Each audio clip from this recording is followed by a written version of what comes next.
ಅಮೂಲ್ ದೇಶದ ಅತಿದೊಡ್ಡ ಡೈರಿ ಉತ್ಪನ್ನಗಳ ಉತ್ಪಾದಕ ಸಂಸ್ಥೆ. ಇದರ ವಾರ್ಷಿಕ ವಹಿವಾಟು ಸುಮಾರು $5 ಬಿಲಿಯನ್, ಅಂದರೆ ಸರಿಸುಮಾರು 38,542 ಕೋಟಿ. 2025ಕ್ಕೆ ಸುಮಾರು 1,00,000 ಕೋಟಿ, ಅಂದರೆ ಸುಮಾರು $13.7 ಬಿಲಿಯನ್ ವಹಿವಾಟು ನಡೆಸೋ ಗುರಿಯನ್ನು ಈ ಸಂಸ್ಥೆ ಹೊಂದಿದೆ.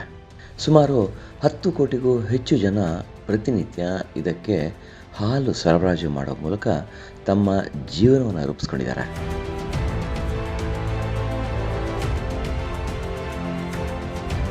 ಇವರಲ್ಲಿ ಸುಮಾರು 7 ಕೋಟಿ ಜನರ ಹತ್ತಿರ ಕೃಷಿ ಭೂಮಿನೇ ಇಲ್ಲ.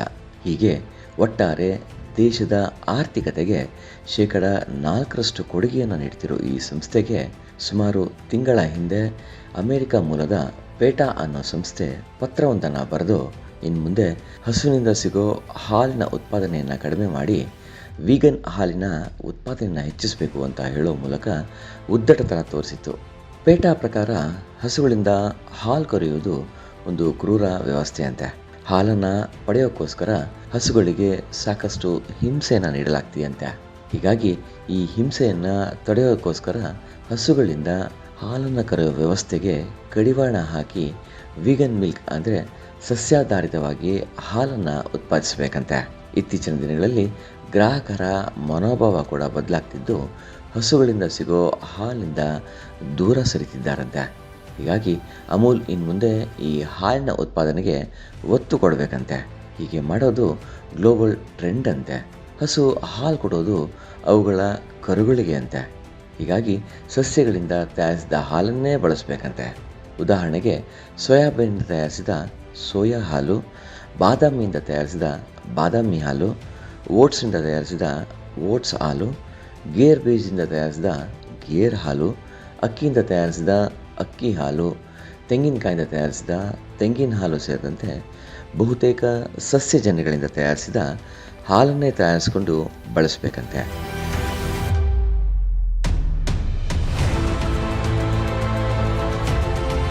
ಒಂದರ್ಥದಲ್ಲಿ ಭಾವನಾತ್ಮಕವಾಗಿ ಇವರು ಹೇಳೋದು ಸರಿ. ಇದರ ಜೊತೆಗೆ ಡೈರಿ ಉದ್ಯಮದ ಹೆಸರಲ್ಲಿ ಹಸುಗಳನ್ನು ಯಂತ್ರದಂತೆ ಕಾಣೋ ವ್ಯವಸ್ಥೆಯನ್ನು ಖಂಡಿತ ವಿರೋಧಿಸಬೇಕಾದ್ದೆ. ಆದರೆ ಇಲ್ಲಿ ಒಂದನ್ನು ಅರ್ಥ ಮಾಡ್ಕೊಳ್ಬೇಕು. ಇಲ್ಲಿರೋ ಡೈರಿ ಉದ್ಯಮ ವಿದೇಶಗಳಲ್ಲಿರೋ ಡೈರಿ ಉದ್ಯಮಕ್ಕಿಂತ ಸಂಪೂರ್ಣ ಬೇರೆಯದ್ದೇ ಆಗಿದೆ. ಅಲ್ಲೆಲ್ಲ ಹಸು ಅನ್ನೋದು ಕೇವಲ ಒಂದು ಹಾಲು ಕೊಡೋ ಯಂತ್ರ ಮತ್ತು ಒಂದು ಮಾಂಸದ ಬುದ್ಧಿ ಅಷ್ಟೇ. ಆದರೆ ನಮ್ಮ ದೇಶದಲ್ಲಿ ಹಾಗಲ್ಲ. ಗೋವು ಮತ್ತು ಮನುಷ್ಯನ ಮಧ್ಯೆ ಒಂದು ಭಾವನಾತ್ಮಕ ಸಂಬಂಧ ಇದೆ. ಇಲ್ಲಿ ಹಸು ಅನ್ನೋದು ಮನೆಯ ಒಬ್ಬ ಸದಸ್ಯ.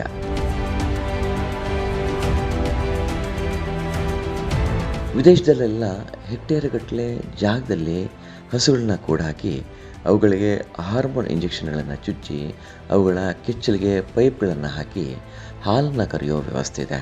ಇಂಥ ವ್ಯವಸ್ಥೆಗಳು ನಮ್ಮಲ್ಲಿಲ್ಲ. ಇದ್ದರೂ ಅದು ಬೆಳವಣಿಗೆಯಷ್ಟು ಮಾತ್ರ. ಪೇಟಾ ಹೇಳ್ತಿರೋ ಈ ವೀಗನ್ ಮಿಲ್ಕ್ ಅಸಲಿಗೆ ಹಾಲೇ ಅಲ್ಲ. ನಮ್ಮಲ್ಲಿರೋ ಹಸುವಿನ ಹಾಲಿನಲ್ಲೇ ಕ್ಯಾಲ್ಶಿಯಂ, ವಿಟಮಿನ್ ಮತ್ತು ಖನಿಜಾಂಶಗಳು ಹೇರಳವಾಗಿರುವಾಗ ಇನ್ನೊಂದು ಹಾಲಿನ ಅವಶ್ಯಕತೆ ನಮಗಿಲ್ಲ.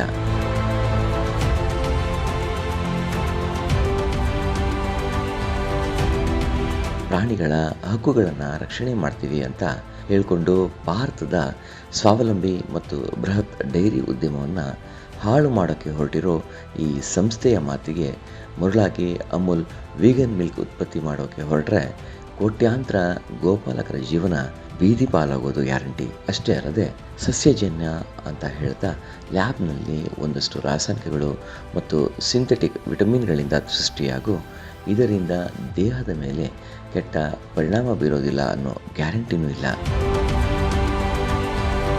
ಕೇವಲ ವ್ಯಾವಹಾರಿಕ ದೃಷ್ಟಿಯಿಂದ ಸೃಷ್ಟಿಸೋ ಈ ಬಿಳಿ ದ್ರಾವಣ ಹಸು ಹಾಲಿಗಿಂತ 10 ಪಟ್ಟು ಹೆಚ್ಚು ದುಬಾರಿಯಾಗಿರುತ್ತೆ ಅನ್ನೋದು ಸಹ ಗ್ಯಾರಂಟಿ.